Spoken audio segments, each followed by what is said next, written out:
Hey y'all, today we are making popcorn seasoning.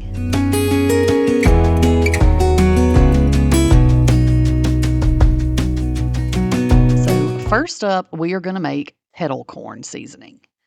So what you're going to do, and I mix everything in a bowl because I don't feel like it shakes as well when you put it in a jar, like it mixes as well, but do it however you want to.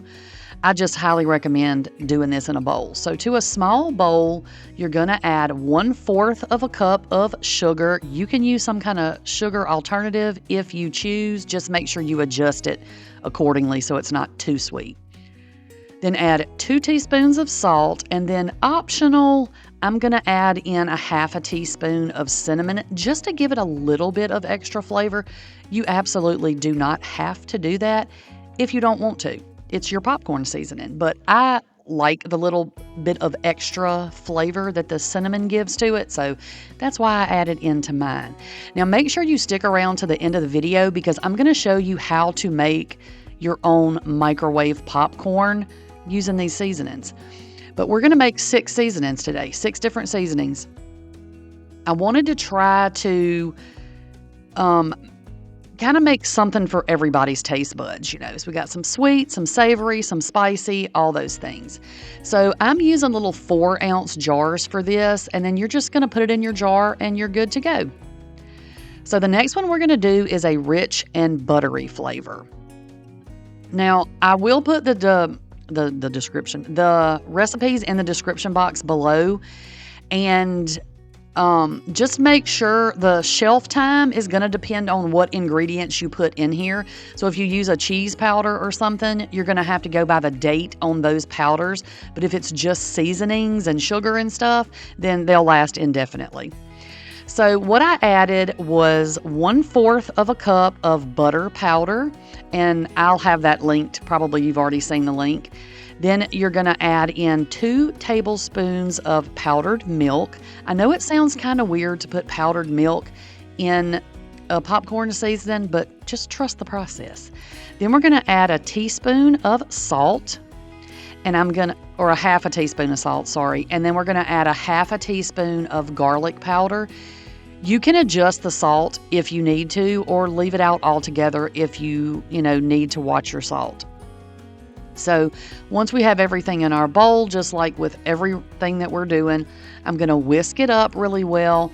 Sometimes these powders, like the butter powder, the cheese powders, sometimes even the milk, the powdered milk, tends to clump a little bit. So I am going to use my little fine mesh strainer to see how they have little clumps in them? And I'm going to use that just to make sure that we don't end up with big clumps of stuff in our powdered mix. So like I said, I put it in my little strainer, and you'll see why in just a second. Like I said, it's not going to hurt anything if you don't have a strainer like this. You may just have a few lumps and clumps in your powder. So I tried to do it with my little whisk, but it wasn't working as well, so I had to get me a spoon. And then I just kind of press it through there. If you want to use a sifter, if you don't have these little strainers and you just have like an old-fashioned sifter, that will also work perfectly fine. So again, it's a 4-ounce jar that I'm using, and you just put everything in there. And again, the storage time is going to depend on the date on your butter powder, your powdered milk, whatever you're adding in here. But that is it for our rich and buttery flavor. I had to give it a little sniff. So that is number 2. So the next one we're going to do is a dill pickle flavor. This was highly requested by my son. So that's the reason this one made it into the rotation. So what you're going to need for this one is obviously some dill weed. You're going to need 3 tablespoons of dill weed. Now, I can't really tell you how many servings you're going to get out of each one of these jars. That's going to depend on the amount of seasoning that you use. If you're somebody who likes a lot of seasoning, then obviously your jar isn't going to last as long. So the next thing we're going to add is 2 tablespoons of powdered buttermilk. This is something that is supposed to be refrigerated after opening. Now, having said that, I don't I've never had an issue storing this on the counter, but if you feel better storing it in the refrigerator, you absolutely can. So the next thing I'm adding, I added 2 tablespoons of the powdered buttermilk. Now I'm going to add 2 tablespoons of citric acid. The citric acid and the buttermilk are just going to give this that sort of, it's going to help give it more of a tangy pickle flavor, okay? So I added in a tablespoon of garlic powder. I'm going to add a teaspoon of onion powder and a teaspoon of salt. If you don't have powdered buttermilk or you don't want to use it, or the same with the citric acid, if you don't have any, you don't want to buy any, you can do this without those 2 things. However, it will taste more pickly if you do add those. Because like I said, it gives it that tangy pickle flavor, okay? But it's still good without it. I have made it without those things, but I'm the kind of person, I don't really care for a hint of flavor. I want it to be flavored. So, do what you need to. So the next one that we're going to do is a garlic Parmesan. This was also requested by a family member.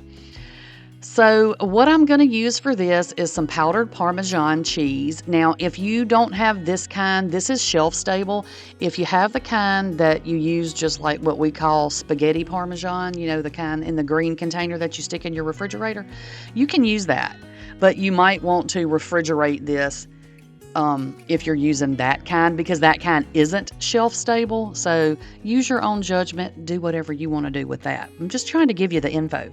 So 1/4 cup of Parmesan powder. Then I'm adding 2 tablespoons of garlic powder. I'm going to add 2 tablespoons of parsley flakes. I know some of y'all don't like parsley, but I like it and I'm putting it in here. So the next thing we're going to add is a teaspoon of salt. And then I'm going to add a 1/2 teaspoon of black pepper. And that is what I'm going to use for this one. And like I said, I like a bolder flavor when I use seasonings. So I add more of things. If you like it lighter, use a little bit less. Just taste it and do it to your own judgment. So the next thing that we're going to do is a nacho cheese powder. Now flavor. You can't have popcorn if you don't have some kind of cheesy flavor, right? So what we're going to need for this is 1/4 cup of cheddar cheese powder. You can use the yellow or the white. Either one will work just fine. And I'm hoping that I was able to provide y'all links for all this stuff.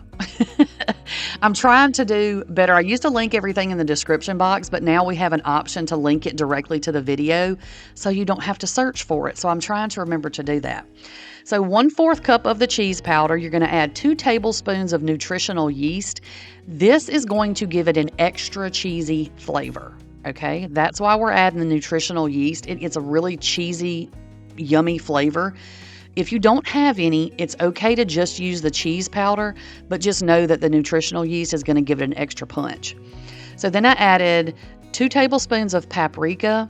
I'm adding in a teaspoon of garlic powder. I'm going to add a 1/2 teaspoon of some onion powder. And then I am going to add in 1/4 of a teaspoon of cayenne pepper. You don't have to add this. If you're feeding little ones or you don't like spice, you absolutely don't have to add this. But again, it gives it a little bit of extra flavor. Now, y'all know I don't really do spicy things. This was not overly spicy in my opinion. But again, you can absolutely leave that out if you don't want the extra kick from the cayenne pepper. So that is our little nacho cheese flavor ready to roll, okay? So the next one that we're going to do, or the last one that we're going to do, is a sweet chili. So like I said, I was trying to give options for everybody's taste buds. So I wanted to do a lot of different flavors to give y'all some variety and some options. So this one, we're going to add 3 tablespoons of sugar. Feel free to use a sugar substitute, but again, not everything swaps 1-to-1 for sugar. So if it's like some things are way, way sweeter than sugar, so you'll just need to adjust your amount. So I added in 3 tablespoons of sugar, 2 tablespoons of chili powder, And I did use the my little strainer because it looked like my chili powder was going to clump a little bit, but it ended up really not doing that. It must have just been the way it was in my jar. So all I had was seasoning left in the bottom, so I just dumped that in. So for this one, I'm going to use a smoked paprika just to give it a little extra smoky flavor. Since it is a sweet chili, I just felt like the smoked paprika would be good. And I had to look at it again because I thought I had accidentally grabbed the cayenne pepper. And I didn't want that much cayenne in here. But I added a tablespoon of the smoked paprika, a teaspoon of garlic powder.